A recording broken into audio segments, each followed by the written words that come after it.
TW Wrestling Talk here, approaching Valentine's Day a little later this week.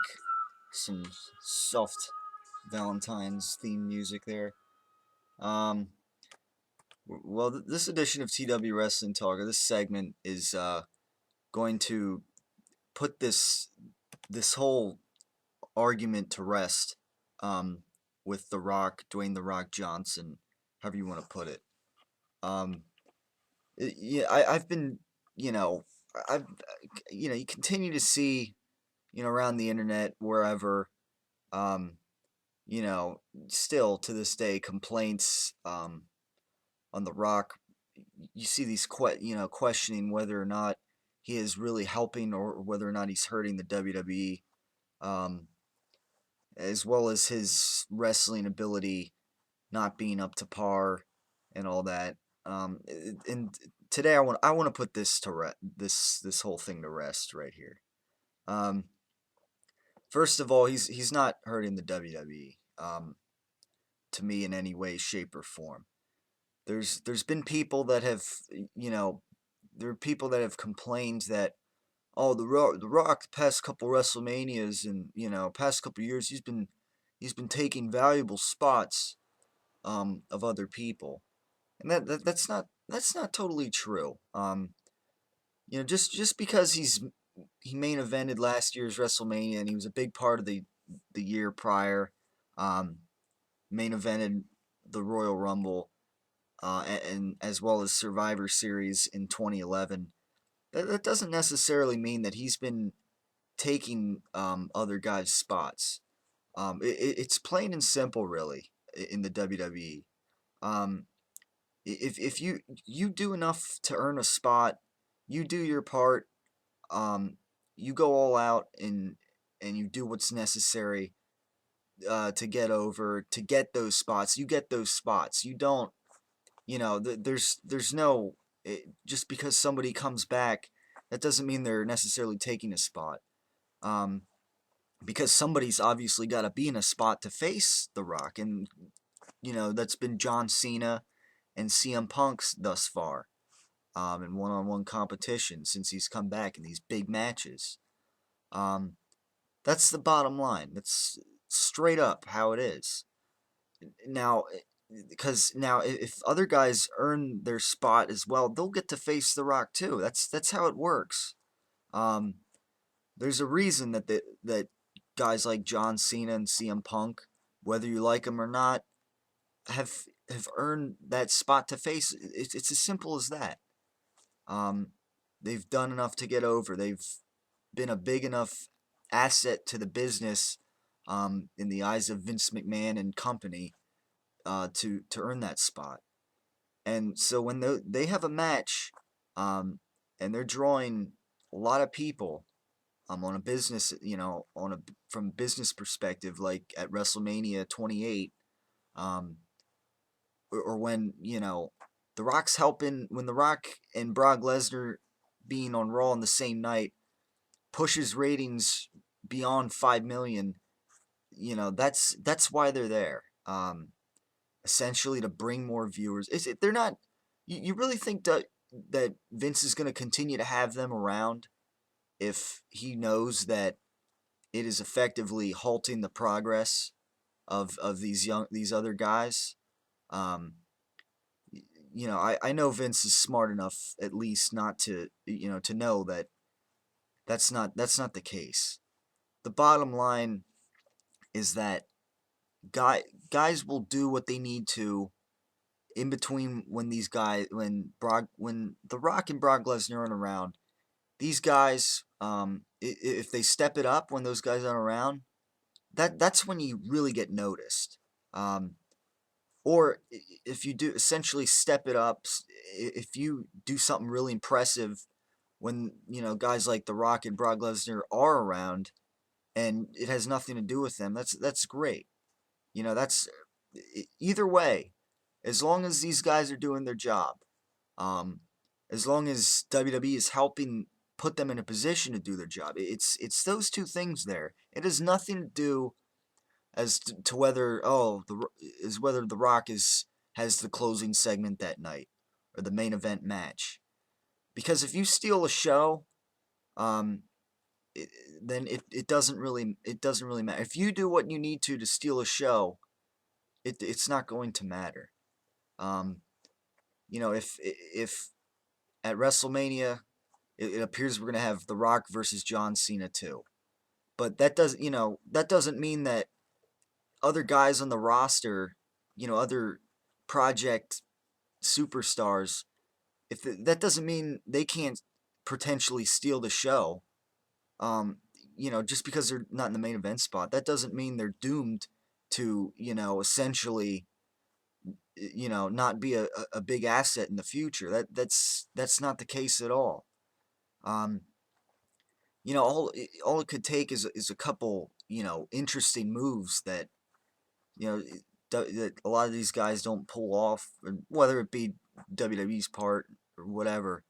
Um, like guys, if when like sometimes the Shield steals the show, for instance, with their attacks. Um, and look at them; they have quickly ascended to the top. Um, you know, under the circumstances. So I don't, there's, and even WWE even again puts guys in a position like Alberto Del Rio that clearly they do not execute in at all. Um, so it's part WWE and it's part superstars, but it has nothing to do with a guy like The Rock being present. It's as simple as that. If The Rock's there, and we know essentially there's more eyes that are being brought to the program where, somebody else could really rise to the occasion and get that attention of these extra eyes that are on the program. So it's as simple as that. In fact, one could argue that The Rock being around actually gives these prospects more of a chance at finding success. Um, but sometimes the problem is WWE is going to choose to have guys like Dolph Ziggler, some of these project guys, kind of job out. The Miz, not do much else other than Miz TV segments or commentary or a mediocre match. Wade Barrett, same there. They're not part. So that aspect of it is WWE's part, but a lot of people don't understand. People who rip The Rock for being around don't understand that it's partly WWE's booking, how they decide to use the guys, and whether or not those guys execute, whether they do what they need to get over, to get a big reaction, to get people wanting to see them again. So that's what it all comes down to. It doesn't come down to whether there's a WWE legend there, um, who is in reality bringing more attention to the product. It's as simple as that. And I want to get to these people that continue to rip on The Rock, on his physical condition, on his wrestling skills. Um, a lot of people criticized The Rock for gassing out at WrestleMania 28 against John Cena early, looking tired at the Royal Rumble, a few minutes into the match. And, my thoughts on that is, who cares? It's like the second he breaks a sweat on even in a promo, it's like people want to point that out. Like, oh, look at that, he's breaking a sweat, he's looking tired, it's only a couple minutes in the match, and who cares? I mean, you can understand why he's bulkier than he used to be, and he's not used to the grind of wrestling all the time. But how does that really affect anything important? The guy, he still put on a decent match, I think, at the Royal Rumble with CM Punk. Um, against John Cena at WrestleMania, I mean, it was against John Cena. I mean, what do you what are you implying there when, that's not saying much if, The Rock didn't look as technically proficient as people think he should have against John Cena. But at Royal Rumble, The Rock looked fine. I don't understand what people are complaining about. There were some interesting reversals. They had a pretty intricate match, I'd say. I'm not saying it's, they had one of the greatest technical bouts in WWE history. I'm just saying The Rock held his own, and whether he looked tired 2 minutes into it or not, that doesn't matter. Because what it all comes down to is I'd rather see, The Rock being realistically looking tired 2 minutes into the match than, someone playing this role and essentially giving us these, unrealistic cartoonish movements and mannerisms like we see, a lot of times from guys like John Cena. I don't care if The Rock is blown out, if he's tired, sweating. That just makes it look a little more realistic, actually. If you ask me, it makes him look like he's fighting an uphill battle. I don't understand what people are exactly getting at when they say, "Oh, look at the Rock. He was blown out 2 minutes in the match. Look at him. Look how tired he was." And who cares? What does it matter? I mean, I don't understand what the whole deal is there. Um, with ripping the Rock for looking tired a few minutes in the match. Who cares? Because he's at the end of the day, he still pulls off the moves he needs to pull off. It hasn't really affected the pacing of any match. Um, it really, I don't understand why people want to rip him for being, tired. He's 40 years old. I mean, what do we have to explain there? Um, these days he's probably more of a power lifter than he's ever been. He's not the same, linebacker, defensive lineman that he used to be, back in those days. He's not wrestling week after week and night after night like he used to be. So I don't quite understand why people are gonna rip him for being tired. Um, Furthermore, I mean, his wrestling skills again against John. He competed against John Cena, and again, The Rock has never been a technical, standout.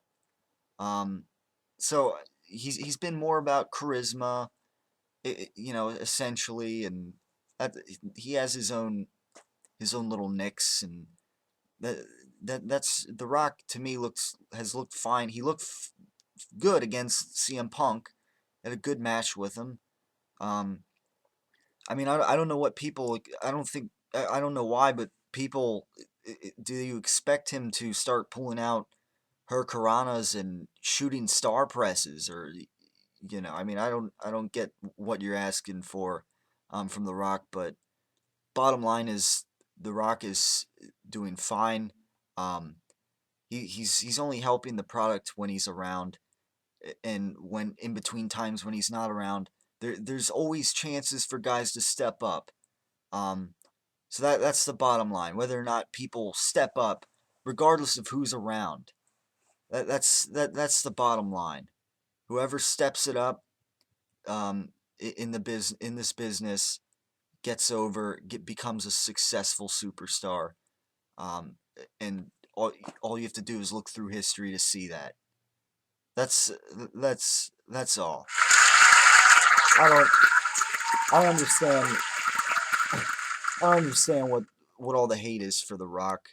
Um, Especially, while he's WWE champion, people criticize that, and it, you know they complain that The Rock, ends CM Punk's WWE championship reign, and I don't understand why they complain whenever he comes back for a match.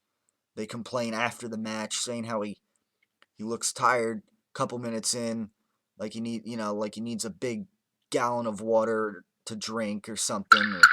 I don't get it, but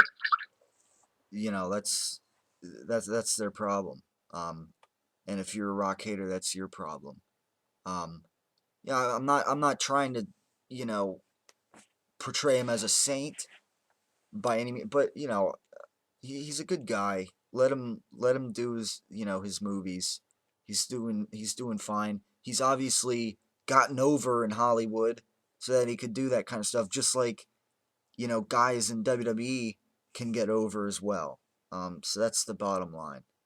Um, and that'll wrap it up for this segment of TW Wrestling Talk. We're rapidly approaching Valentine's Day. I will get more TW Wrestling Talk out to you throughout the week as we proceed here in the last week before Elimination Chamber. So more to come on all that on Raw coming up tomorrow. And that'll do it for now. Thanks for tuning in, and stay tuned for what else is to come this week with TW Wrestling Talk.